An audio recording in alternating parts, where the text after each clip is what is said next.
Ils ont montré des images à des patients.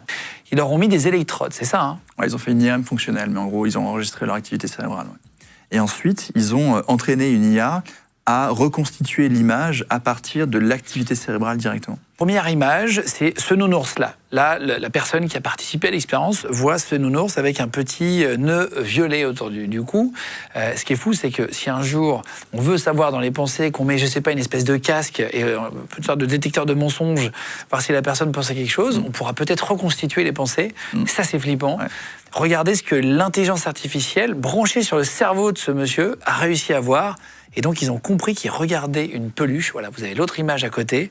Et donc, ils ont détecté une peluche avec un nœud papillon à peu près. Ouais, c'est ça. Là, vous voyez l'image du petit chemin maintenant avec une maisonnette. Juste en dessous, c'est un autre chemin, moins précis, la maisonnette, mais ça marche quand même.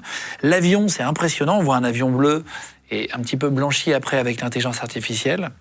Ça a reconstitué aussi, par exemple, un skieur. On regarde un garçon qui fait du snowboard, du snow, et en fait, on peut le deviner. Un clocher ensuite avec une horloge. C'est vraiment, voilà ce que la personne voit et voilà ce que l'intelligence artificielle reconstitue en branché sur son cerveau. Et enfin, une locomotive à la fin, qui est pareil, une locomotive à vapeur, quoi.